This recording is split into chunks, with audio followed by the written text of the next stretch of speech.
There's a room on the third floor of a building at 227 Industrial Parkway. Oak table, 8 chairs, windows that look out over a business park that was a concrete shell, and a chain-link fence when I first walked through it. I finished that building. My crews ran every wire in it. My signature is on the original permit. On Tuesday, April 30th, at 8 o'clock in the morning, I sat down at the head of that table and waited. My son-in-law walked in 11 minutes later. He was in the middle of a sentence to a man I'd never met.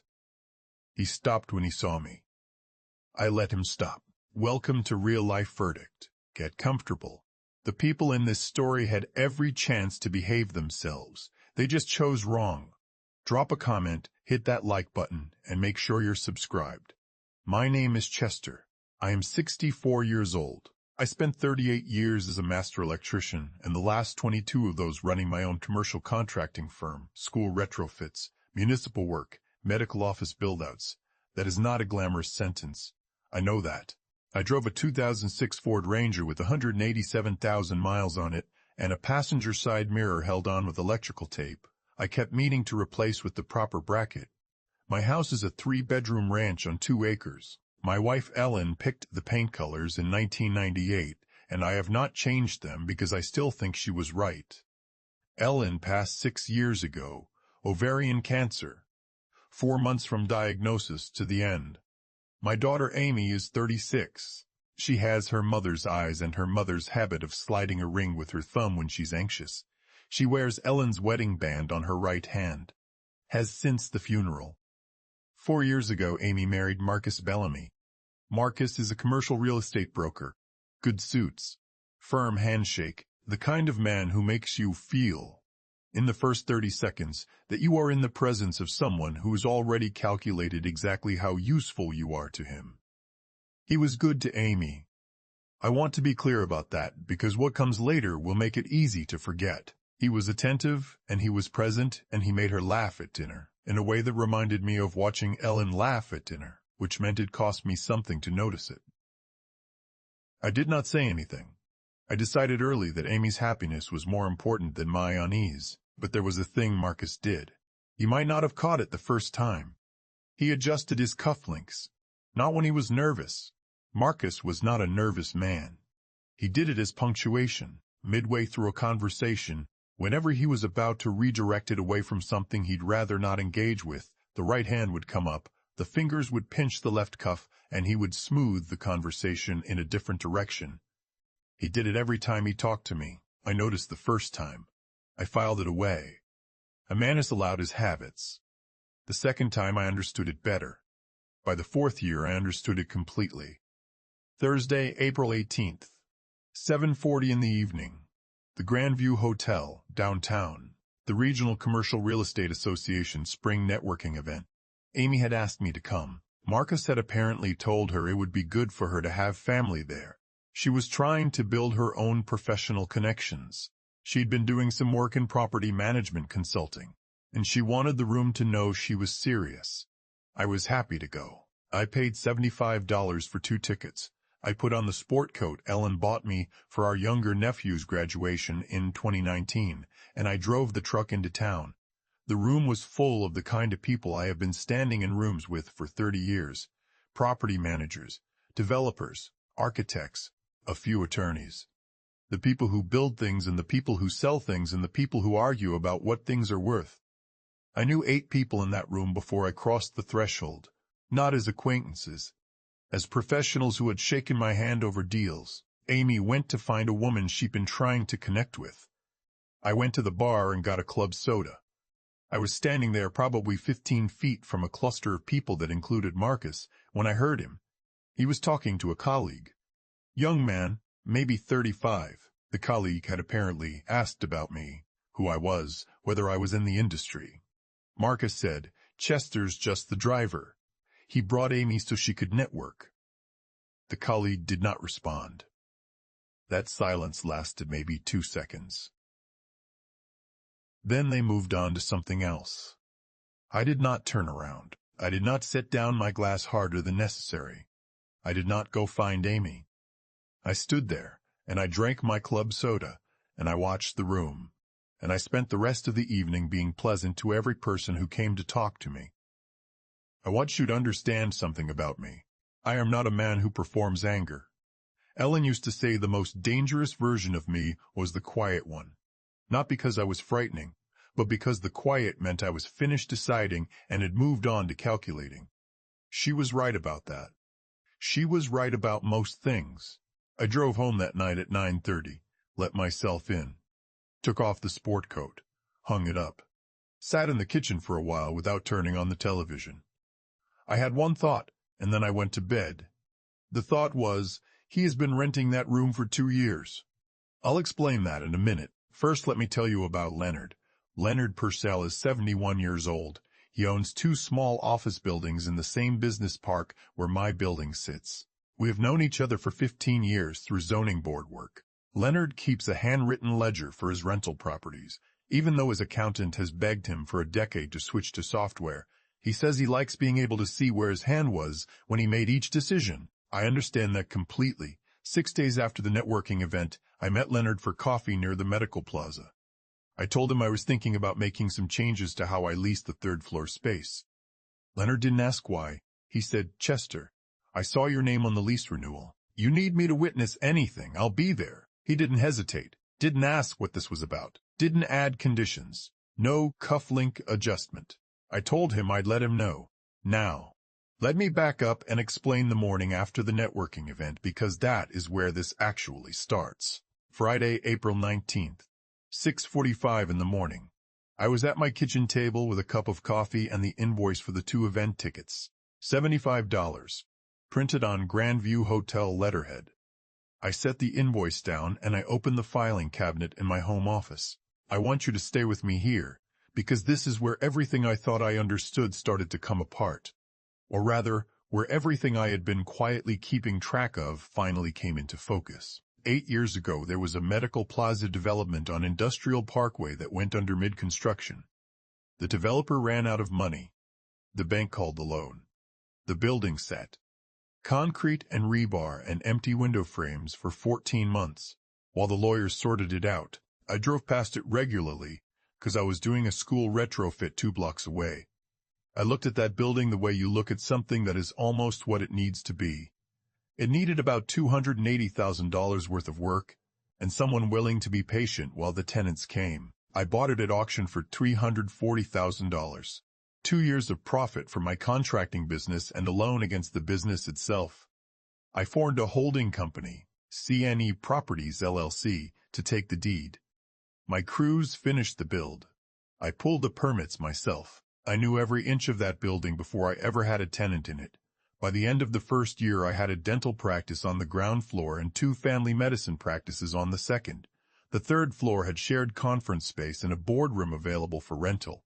I refinanced at completion, paid the mortgage down over 6 years, and made the final payment 18 months ago. The building appraised at $1.4 million when I refinanced. My son-in-law had been renting the third-floor boardroom for client meetings for 2 years, 14 times in 24 months. Never late on payment, always professional.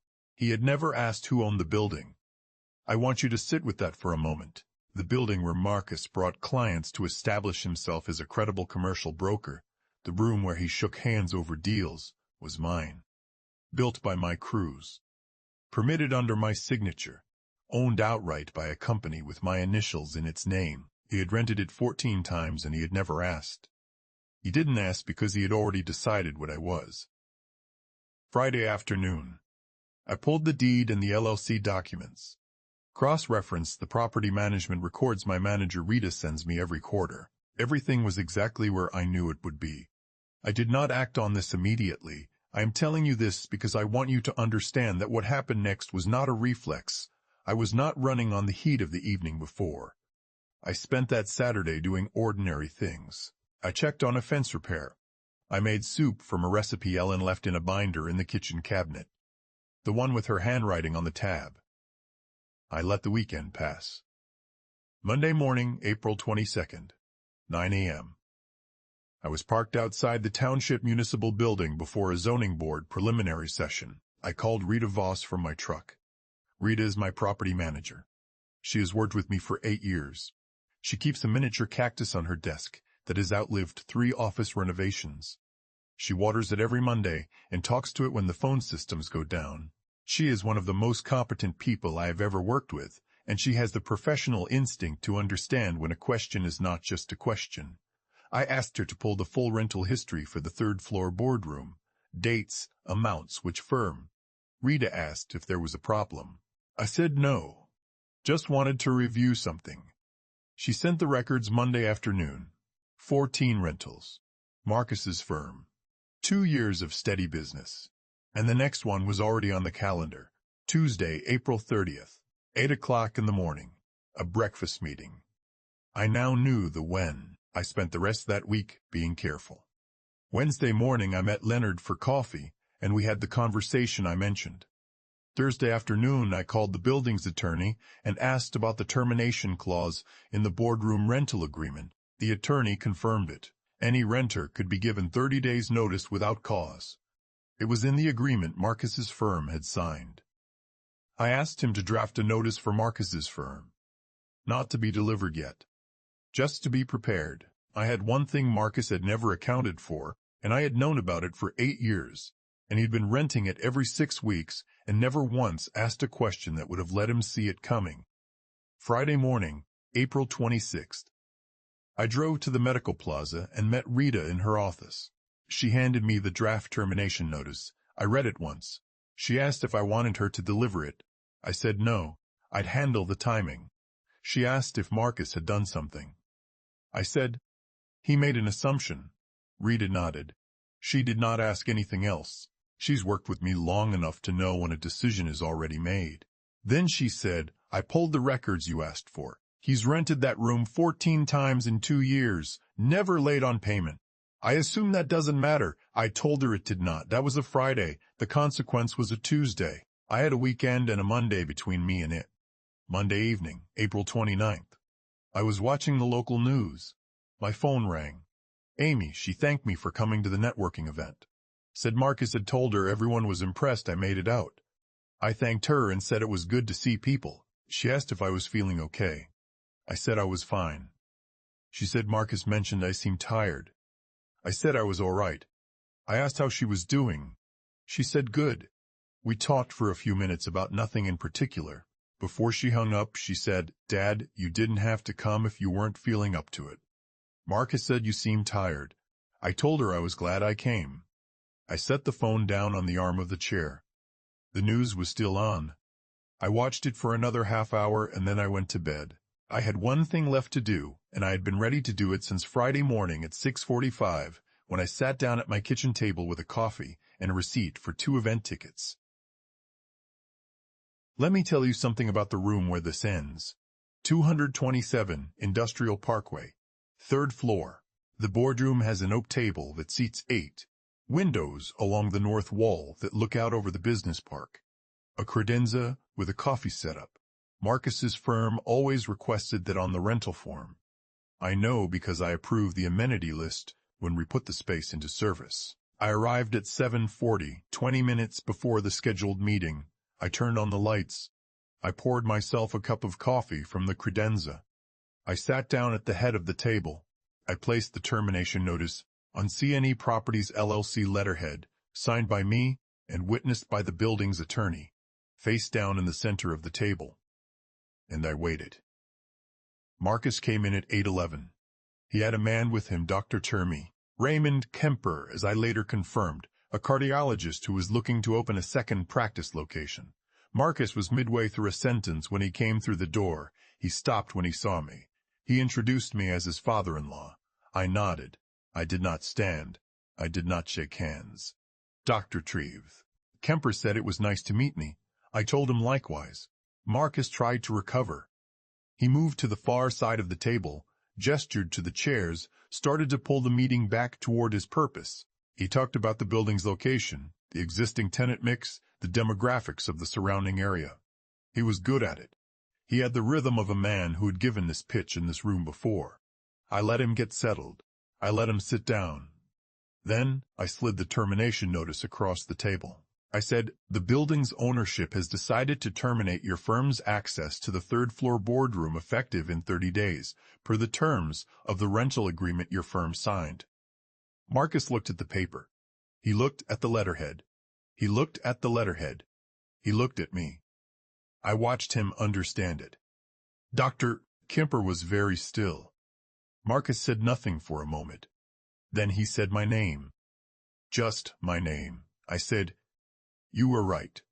I was just the driver. But I also own the building. I stood up. I told Dr. Kemper he was welcome to stay and finish his coffee. I told Marcus the notice was formal and final. I picked up my keys from the table. The color had left Marcus's face the way heat leaves a room when you open a window in January. Not dramatic, just gone. He was looking at the termination notice and there was nothing on his face that I needed to see. I walked out. The elevator down to the parking lot takes about 40 seconds. I stood in it the way I always stand in elevators, hands at my sides, watching the numbers. I got in the truck, started it. The engine turned over on the second try the way it always does in cold mornings. I drove home on Industrial Parkway, past the chain-link fence where I first stood 8 years ago and looked at a concrete shell and decided I could see what it needed to become. Amy has her mother's eyes. She will figure out what kind of man she married, or she will not, and I will not be the one to force that. The consequence I delivered was professional. It lived in the same room where the insult was paid. Not at my dinner table, not through my daughter. Marcus lost the deal with Dr. Kemper. I know this because Leonard Purcell told me 2 weeks later, the way Leonard tells me things, plain, without editorializing, as a fact entered into the record. What I understand now, that I did not let myself understand before Thursday evening in April, is this. I had been deciding for 4 years that the cufflink adjustment and the redirected conversations and the way Marcus looked past me at professional events were things I could absorb without cost. I was wrong about that. Not because the cost to me was unbearable, because the cost to the truth was, a man should know where he is standing. Marcus found out on April 30th, in a room on the 3rd floor, that he had been standing on my floor the whole time.